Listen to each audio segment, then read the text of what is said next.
So this is going to be a reconstruction of Sean Patrick Villanueva's 605 world record single for one-handed. His first block was pretty interesting. I think any high-level rule solver would have seen this. And then these two pair up with F, UI2. And we usually choose our angle based on it being one of three very good angles. You can have your DL be solved, which is the angle that I commented the solution right now.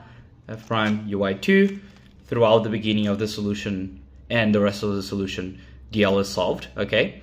Another angle that's usually worth considering is center solved. And that's pretty bad because we start with B, so no good.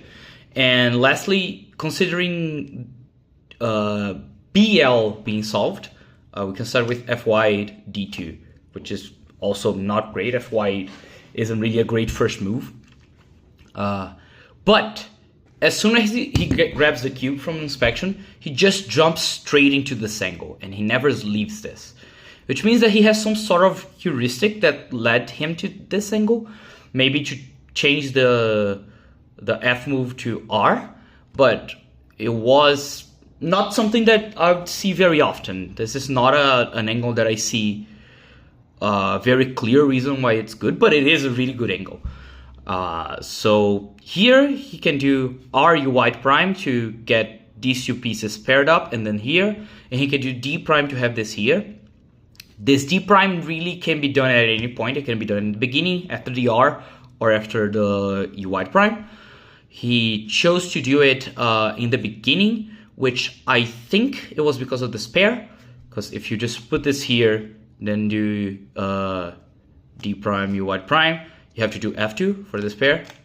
So I imagine that what he thought of was actually to, if he does the D prime first, then this pair starts with R2, which is a lot better than F2. And the reason why this pair starts with R2 is actually because of this edge. Because you usually solve this pair with R wide, R, U, R wide, F prime. But that leaves this in a bad place. So usually what you would do is do R to get it on top. But if you're gonna do, let's think of our moves for a second. We just did R wide, R, U, R wide, R, F prime. And this last R could really have been at any point, because this spends the whole solution being in the right phase. So what we can choose to do instead is start with R2, which means that we repositioned that R from the end to the beginning. Because right now, we're going to do R wide 2, and this is already going to be here, okay? And then it's going to be on top at the end of first block.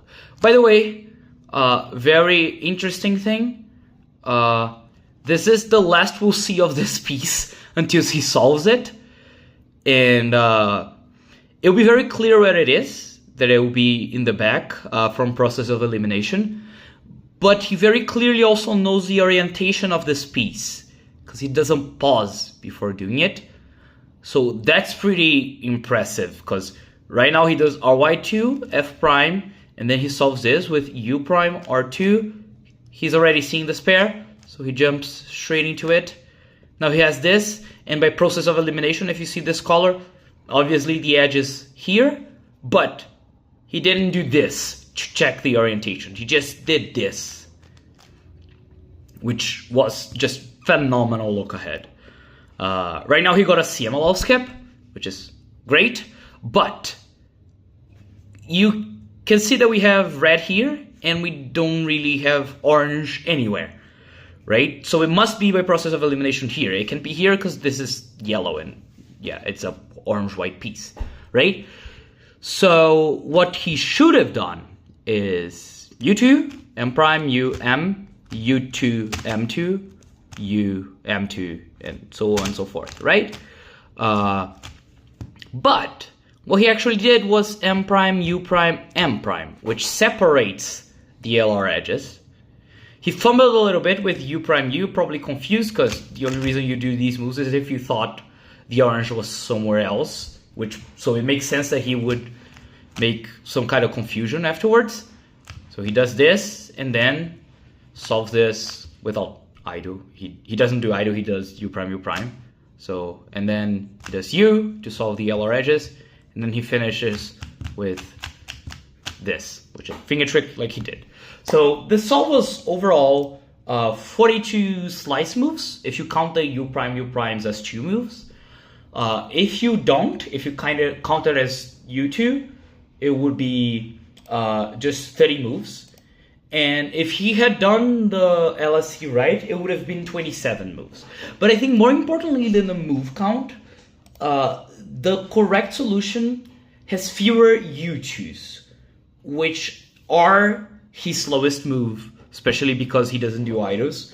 But even if you do idles, U2s are really slow, right? So the correct solution would have had way less of them, which would have been a lot better, right? So if he hadn't committed this mistake, I can very easily see this be like a mid 5 or maybe even lower.